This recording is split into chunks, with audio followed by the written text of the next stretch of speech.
അതില്ലാതെ ഏറ്റവും നന്നായിട്ട് ഭക്ഷണം കഴിക്കാനും ഏറ്റവും ടേസ്റ്റ് അറിഞ്ഞുകൊണ്ട് ഏറ്റവും നല്ല ഭക്ഷണവും നമ്മുടെ ജീവിതത്തിൽ ഉൾപ്പെടുത്തിക്കൊണ്ട് മുന്നോട്ട് പോകുമ്പോൾ നമുക്ക് എക്സാം എന്ന് മാത്രമല്ല നമ്മുടെ ജീവിതത്തിലും തീർച്ചയായിട്ടും ജീവിതത്തിന്റെ നമ്മളിപ്പോ എക്സാമിന്റെ വിജയം എന്ന് മാത്രമല്ല ടോട്ടൽ ലൈഫിന്റെ വിക്ടറിയാണ് നമ്മൾ ജീവിതത്തിന്റെ എക്സാം. അതെ അതെ അതെ പിന്നെ മിക്കവാറും കുട്ടികളെ സംബന്ധിച്ചിടത്തോളം ഇപ്പൊ പരീക്ഷയായി കൂടുതൽ ടൈം എടുത്ത് പഠിക്കുക, ഒരു ബ്രേക്ക് കൊടുക്കാതെ പഠിക്കുന്ന ഒരു സിറ്റുവേഷൻ ഉണ്ടാവാറുണ്ട്. അപ്പൊ പ്രോപ്പർ ബ്രേക്ക് കൊടുക്കണം എന്നാണ് ഞാൻ പറയുന്നത്. കാരണം നമ്മുടെ മനഃശാസ്ത്രപരമായിട്ട് ചിന്തിക്കുമ്പോൾ 20 മിനിറ്റ്സ് ആണ് ഒരു നമ്മളുടെ കപ്പാസിറ്റി, ഒരു കോൺസെൻട്രേഷൻ കപ്പാസിറ്റി എന്ന് പറയുന്നത്. അപ്പോൾ നമുക്ക് ഇടയ്ക്ക് പ്രോപ്പറായിട്ട് ബ്രേക്ക് കൊടുക്കണം. ഈ ബ്രേക്ക് കൊടുക്കുന്ന സമയത്ത് നമ്മൾ ഫ്രീ ആയിട്ട് ഇരിക്കേണ്ട, നമുക്ക് ഏറ്റവും ഇഷ്ടമുള്ള സംഭവങ്ങൾ ചെയ്യാം. ഈവൻ എനിക്ക് ഇപ്പോൾ നിങ്ങളെ സംബന്ധിച്ചിടത്തോളം നിങ്ങൾക്ക് പാട്ട് കേൾക്കാനാണ് ഇഷ്ടമെങ്കിൽ ആ സമയം പാട്ട് കേട്ടോളാം. പരീക്ഷയുടെ തലേ ദിവസം പാട്ട് കേൾക്കേണ്ടെന്നൊന്നുമില്ല. ഫുഡ് പ്രിപ്പയർ ചെയ്യാനാണ് ഇപ്പോൾ ഇഷ്ടമെന്ന് വെച്ചാൽ ഫുഡ് പ്രിപ്പയർ ചെയ്തോളാം. ഓക്കെ, അപ്പോൾ ഗേൾസ് ആണെങ്കിലും ബോയ്സ് ആണെങ്കിലും അടുക്കളയിൽ അമ്മമാരെ സഹായിച്ചോളാം. അപ്പൊ നമുക്ക് ഏറ്റവും ഇഷ്ടമുള്ള സംഭവങ്ങൾ ചെയ്യാം. ഏറ്റവും ഇൻട്രസ്റ്റഡ് ആയിട്ടുള്ള സമയങ്ങൾ നമ്മൾ ചെയ്യുമ്പോൾ നമുക്ക് പഠനം ഒരു വിരസത അല്ലാതെ വിരസത തോന്നാതെ നമുക്ക് ഏറ്റവും രസകരമായിട്ട് ആ പഠനം കൊണ്ടുപോകാൻ കഴിയും. കാരണം നമ്മൾ പഠിക്കുന്നതും രസകരമാക്കുക എന്നുള്ളതാണ് അതിന്റെ എന്ന് പറയുന്നത്. Actually learning takes place an enjoyable condition. വളരെ എൻജോയബിൾ ആയിട്ട് നടത്തേണ്ട ഒരു പ്രോസസ്സാണ്, ടെൻഷൻ ആയിട്ട് നടത്തേണ്ട പ്രോസസ് അല്ല. തീർച്ചയായിട്ടും അല്ലേ? ലേണിംഗ് എന്ന് പറയുന്നത് പല ആളുകളും ലേണിംഗ് എന്ന് പറയുമ്പോൾ ഭയങ്കര ടെൻഷൻ ആകുന്ന ഒരു ചുറ്റുപാടാണ്.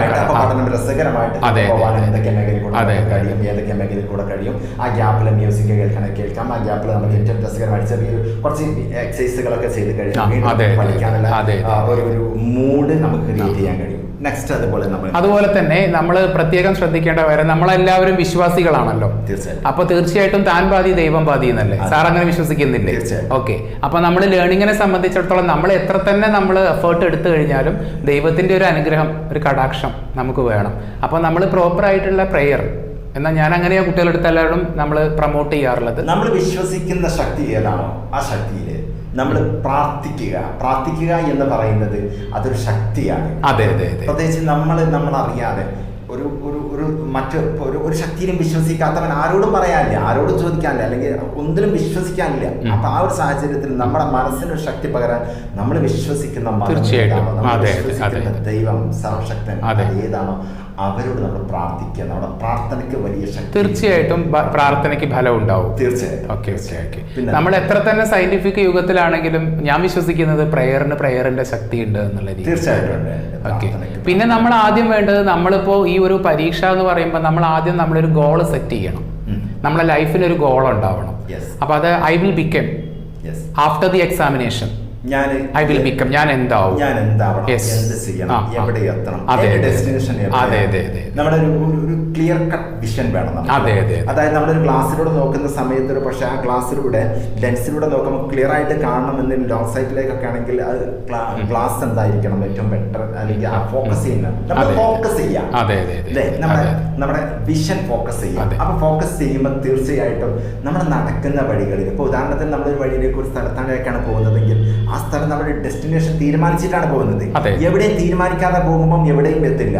നമ്മളൊരു ഡെസ്റ്റിനേഷൻ തീരുമാനിക്കാം, നമ്മളൊരു പ്രോപ്പർ വേ, എവിടെ എത്തണം, എനിക്ക് എന്താവണം എന്നുള്ളത് സ്വയം തീരുമാനിച്ചിട്ട് നമ്മൾ ഇപ്പോഴേ കണ്ടു കഴിഞ്ഞാൽ തീർച്ചയായിട്ടും നമുക്ക് അവിടെ എത്താൻ കഴിയും. ഓക്കെ. പിന്നെ നമുക്ക് കോൺസെൻട്രേഷൻ കൂട്ടുക എന്നുള്ളത് ഇപ്പോൾ സ്റ്റുഡൻസ് ഒക്കെ എപ്പോഴും ഞാൻ പഠിച്ചത് മറന്നുപോയി, എനിക്ക് ഓർമ്മ കിട്ടുന്നില്ല, അത് കോമൺ ആയിട്ട് സ്റ്റുഡൻസിന്റെ ഇടയിൽ നിന്നുള്ള ഒരു പരാതിയാണ്. അതെ. അപ്പൊ അതിന് കുറച്ച് ടെക്നിക്സ് എന്ന് പറയുമ്പോൾ കുറെ മെമ്മറി ടെക്നിക്സ് ഉണ്ട്, മെമ്മറി കൂട്ടാനുള്ള. ഇപ്പൊ നമ്മളീ പറഞ്ഞ ഭക്ഷണം കഴിക്കുന്നത് മാത്രമല്ല, നമ്മളുടെ രീതിയിൽ നമ്മൾ കുറച്ച് എഫേർട്സ് എടുക്കണം മെമ്മറി കൂട്ടാൻ വേണ്ടിയിട്ട്. അതിന് മനഃശാസ്ത്രത്തിൽ പ്രത്യേകം പറയുന്ന ഒരു ന്യൂമണിക്സ് എന്ന് പറഞ്ഞ ടെക്നിക്സ് ഉണ്ട്. അത് നമ്മളുടെ താല്പര്യം അനുസരിച്ചാണ്. അപ്പോൾ നമ്മളിപ്പോൾ ഫോർ എക്സാമ്പിൾ നമ്മൾ ഹിസ്റ്ററിയാണ് പഠിക്കുന്നത് വിചാരിക്കും, ഹിസ്റ്ററി ഒരുപാട് ഇയേഴ്സ് പഠിക്കാനുണ്ട്, വർഷങ്ങൾ. അപ്പോൾ അത് നമ്മൾ ഒരുപാട് വർഷങ്ങൾ പഠിക്കുമ്പോൾ സ്വാഭാവികമായിട്ടും മനുഷ്യന്റെ ബ്രെയിൻ അത്രയും കപ്പാസിറ്റി ഒന്നുമില്ല, അത് നമുക്ക് കൺഫ്യൂഷൻ ഉണ്ടാക്കും. അപ്പോൾ ആ ഇയർ നമുക്ക് തെറവായിട്ട് മെമ്മറൈസ് ചെയ്യാൻ വേണ്ടിയിട്ട് നമ്മൾ കമ്പാരിസൺ എന്ന് പറയുന്ന ഒരു മെമ്മറി ടെക്നിക്സ് യൂസ് ചെയ്യാം. അപ്പോൾ ഞാനൊരു എക്സാമ്പിൾ പറയാം. ഇപ്പോൾ സാധാരണയായിട്ട് ഇപ്പോൾ നമ്മൾ ഒരു സംഭവം നടന്ന വർഷം, ഇപ്പോൾ ഫോർ എക്സാമ്പിൾ പ്ലാസി യുദ്ധം അല്ലേ, പ്ലാസി യുദ്ധം 1757 നടന്നത്.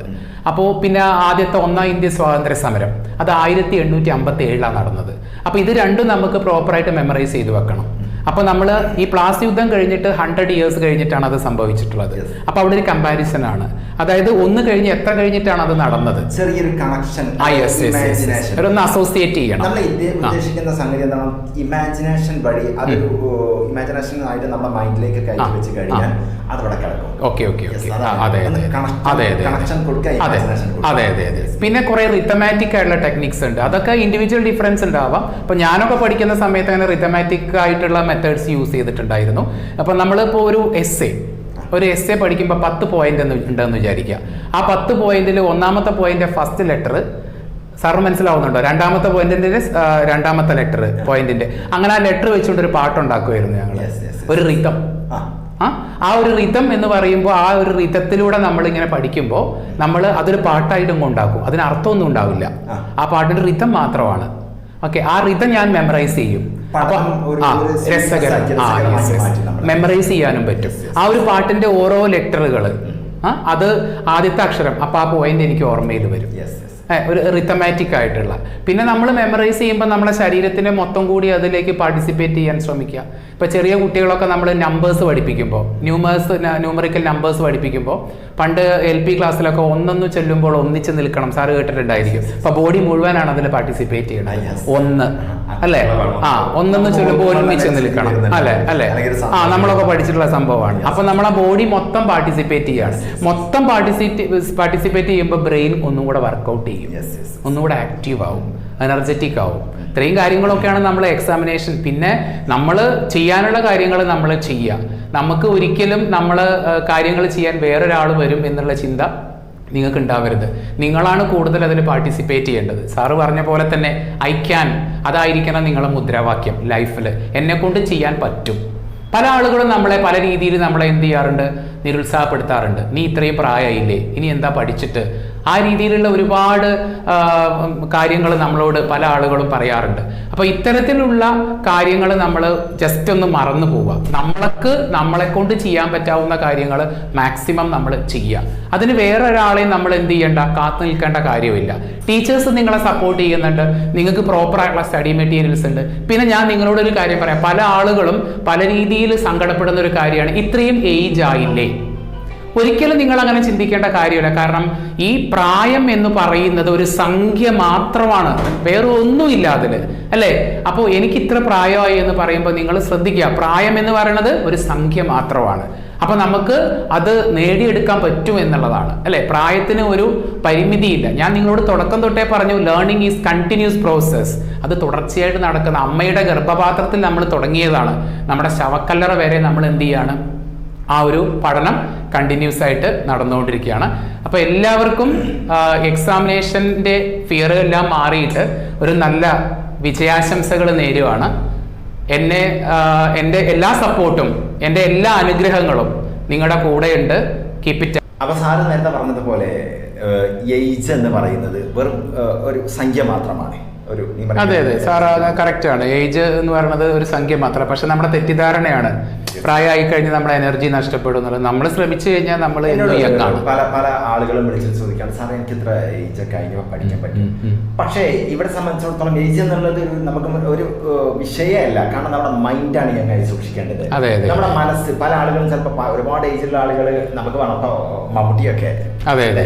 അപ്പോ എന്താണ് പറയുക, അവരുടെയൊക്കെ മൈൻഡ് യങ് ആയതുകൊണ്ട് അത് നിരന്തരമായിട്ട് അവരൊക്കെ ഫീൽഡിൽ നിരന്തരം വർക്ക് ചെയ്തുകൊണ്ടിരിക്കുന്നവരുകൊണ്ട് തന്നെ അവർക്കൊക്കെ എന്ത് ചെയ്യാണ്, യങ് ആയിട്ട് ഇരിക്കാൻ പറ്റുന്നുണ്ട്. അപ്പൊ നമുക്ക് യങ് ആയിരിക്കാൻ പറ്റുന്ന ഏറ്റവും നല്ലൊരു മാർഗം എന്ന് പറയുന്നത് പഠനം നിരന്തരം പോകാൻ ശ്രമിക്കുക, പുതിയ കോഴ്സുകൾ എടുക്കുക, പുതിയതായിട്ട് പഠിക്കുക, പുതിയതായിട്ട് മറ്റുള്ള മേഖലയിലുള്ള ശ്രമങ്ങൾ നടത്തുക എന്നുള്ളതൊക്കെ. പ്രായമില്ലാത്ത ആളുകൾക്കും മാനസികമായി തളർന്നു കഴിഞ്ഞാൽ അവർ ഏജ് ആയി, മെന്റൽ ഏജ് ആണ്. അതെ അതെ അതെ. അപ്പോ ഇവിടെ നമ്മളെ സംബന്ധിച്ചിടത്തോളം, നമ്മുടെ സ്റ്റുഡൻസിനെ സംബന്ധിച്ചിടത്തോളം ഈ ഒരു എക്സാം ടിപ്സ് ഒരു പക്ഷേ ചെറിയ മക്കൾ കാണും, അതുപോലെ തന്നെ വലിയ ആളുകൾ കാണും, എല്ലാവരും കാണും. അപ്പോൾ നമ്മുടെ സ്റ്റുഡൻസ് ആണെങ്കിലും എല്ലാ ഏജ്, എല്ലാ കാറ്റഗറിയിലുള്ള സ്റ്റുഡൻസ് ഉണ്ട്. ഏറ്റവും ലോ ലെവൽ ഏജ് ചെറിയ മക്കളുണ്ട്, വലിയ ആളുകളുണ്ട്, എല്ലാവരുണ്ട്. അപ്പൊ അവർക്ക് എല്ലാവർക്കും ഇത് യൂസ്ഫുൾ ആവാൻ വേണ്ടിയിട്ടുള്ള ഒരു വീഡിയോ ആണ്. അപ്പം നമ്മൾ അങ്ങനെയുള്ള ബാരിക്കേഡുകളൊക്കെ നമ്മൾ മാറ്റി വെച്ചിട്ട് വേണം നമ്മളുടേതായിട്ടുള്ള സൃഷ്ടിച്ചിട്ടുള്ള വരെ കുറെ വേലിക്കെട്ടുകൾ നമ്മൾ പൊട്ടിച്ചെറിഞ്ഞുകൊണ്ട് വേണം നമ്മൾ മുന്നോട്ട് പോകാൻ. അതേപോലെ തന്നെ നമ്മുടെ പല മേഖലകളിലും നമുക്ക് ഈ പറഞ്ഞ നമ്മുടെ സ്വപ്നങ്ങൾ നേടിയെടുക്കാൻ നമ്മുടെ നിരന്തരമായ പരിശ്രമങ്ങൾ ഉണ്ടെങ്കിൽ തീർച്ചയായിട്ടും നമുക്ക് ജീവിതത്തിൽ അത് അച്ചീവ് ചെയ്യാൻ പറ്റും. ഇവിടെ ഒന്നേ ഉള്ളൂ, ബിഗ് ഡ്രീം. വലുതായിട്ട് സ്വപ്നം കാണാൻ പഠിക്കുക, വലുതായിട്ട് സ്വപ്നം കാണാൻ പഠിക്കുക. നമ്മൾ ചെറിയ സ്വപ്നങ്ങൾ കാണുമ്പോഴാണ് എന്ത് ചെയ്യുന്നത്, നമ്മൾ എവിടെയും എത്താതെ പോകുന്നത്. ചെറുതായിട്ട് കാണാൻ ശ്രമിക്കുമ്പോൾ വലുതായിട്ട് നമ്മൾ സ്വപ്നങ്ങളെ കാണാൻ വേണ്ടി ശ്രമിക്കുക എന്നുള്ളതാണ്. ഈ സമയത്ത് നമ്മൾ APJ അബ്ദുൽ കലാമിന്റെ ഒരു വാക്കാണ് എനിക്ക് ഓർമ്മ വരുന്നത്, നിങ്ങളുടെ സ്വപ്നങ്ങൾ നിങ്ങളെ ഉറക്കം കെടുത്തുന്നതായിരിക്കണം. അല്ലേ? സ്വപ്നം കാണണം, അത് നമ്മൾ ഉറക്കം കെടുത്തണം, അത് നേടിയിട്ടേ ഞാൻ ഉറങ്ങുകയുള്ളൂ, കഠിനമായിട്ട് പരിശ്രമിക്കും. തീർച്ചയായിട്ടും സ്വപ്നം കാണുന്ന ഒരു വ്യക്തിയെ സംബന്ധിച്ച് അവനെ ഉറക്കണ്ടാവില്ല, അവന്റെ ഉറക്കം കെട്ടുപോകും, ഉറക്കം ഇല്ലാണ്ടായി പോകും. അങ്ങനെ തന്നെയാവണം നമ്മള്. അപ്പൊ ഈ പറഞ്ഞതുപോലെ ബിഗ് ഡ്രീം, ആ ഡ്രീം ഏറ്റവും വലുതായിട്ട് നമ്മുടെ സ്വപ്നം കാണുക, ആ സ്വപ്നം നമ്മൾ അച്ചീവ് ചെയ്യാൻ വേണ്ടിയിട്ട് നിരന്തരമായിട്ടുള്ള പരിശ്രമങ്ങൾ നമ്മൾ ചെയ്യാൻ വേണ്ടി ശ്രമിക്കുക. നമ്മൾ ചിലപ്പോൾ സ്വപ്നം കാണുന്നുണ്ടാവും, പരിശ്രമങ്ങളില്ലാതെ അവിടെ എത്തൂല. അതുകൊണ്ട് കാര്യമില്ല. സ്വപ്നങ്ങൾ മാത്രമായത് അത് പകൽ സ്വപ്നങ്ങൾ സ്വപ്നം വേണം, അതോടുകൂടെ അത് അച്ചീവ് ചെയ്യാനുള്ള നിരന്തരമായിട്ടുള്ള പരിശ്രമങ്ങൾ വേണം. പക്ഷെ പരിശ്രമങ്ങൾ എന്ന് പറയുന്നത് എപ്പോഴും വഴികൾ സിമ്പിൾ ആയിരിക്കില്ല. കാരണം വ്യത്യസ്തമായിട്ട് എന്ത് ചെയ്യുന്ന ആളുകൾ പിന്നെ റിസ്കിലൂടെ പോകുമ്പോഴാണ് അത് വ്യത്യസ്തമാകുന്നത്. പുതിയ വഴി വെട്ടാൻ ബുദ്ധിമുട്ടാണ്, പഴയ വഴി പോകാൻ എളുപ്പമാണ്, സിമ്പിളാണ് അല്ലേ? അപ്പൊ നമ്മൾ ആരെങ്കിലും വെട്ടിയ വഴികളിലൂടെ പോകുന്നതിന് പകരം സിമ്പിൾ ആയിട്ട് ഏറ്റവും വ്യത്യസ്തമായിട്ട് നമ്മൾ പരിശ്രമിച്ചിട്ട് മുള്ളിലൂടെ കല്ലിലൂടെ വേദനെടുക്കും, പല കുറ്റപ്പെടുത്തലുകൾ ഉണ്ടാവും, അതൊക്കെ മാറ്റി വെച്ചിട്ട് നമ്മൾ നേരെ നമ്മുടെ ക്ലിയർ കട്ട് വിഷനിലോട്ട് നമ്മൾ നടന്ന് സഞ്ചരിക്കാൻ, നടന്നെടുക്കാൻ നമുക്ക് കഴിയണം. അങ്ങനെ കഴിയുമ്പോഴാണ് നമുക്ക് വിജയം നമ്മളെ തേടിയെത്തുക എന്ന് എൻ്റെ എല്ലാ പ്രിയപ്പെട്ട വിദ്യാർത്ഥികളോട് ഓർമ്മപ്പെടുത്തുകയാണ്. ഇവിടെ ഒരിക്കൽ കൂടെ നമ്മുടെ മിസൈൽ മാൻ, നമ്മുടെ സ്വന്തം മിസൈൽ മാൻ്റെ ഒരു വാക്ക് കടമെടുത്തിട്ട് ഒന്നുകൂടെ ഓർമ്മപ്പെടുത്തുകയാണ്. എല്ലാം നഷ്ടപ്പെട്ടതിന് ശേഷവും എന്തെങ്കിലുമൊക്കെ ചെയ്യാനുള്ള ധൈര്യം ബാക്കി നിൽക്കുന്നുണ്ടെങ്കിൽ മനസ്സിലാക്കുക, നിങ്ങൾക്ക് ഒന്നും നഷ്ടപ്പെട്ടിട്ടില്ല. നിങ്ങൾക്ക് ഇനിയും ഒരുപാട് നേടാൻ, തീർച്ചയായും നിങ്ങൾക്ക് നേടാൻ കഴിയും. യു ക്യാൻ ഒരിക്കൽ കൂടെ ഓർമ്മപ്പെടുത്തുകയാണ്. മനസ്സിലേക്ക് ഉറപ്പിച്ചു വെച്ചോളൂ, യു ക്യാൻ.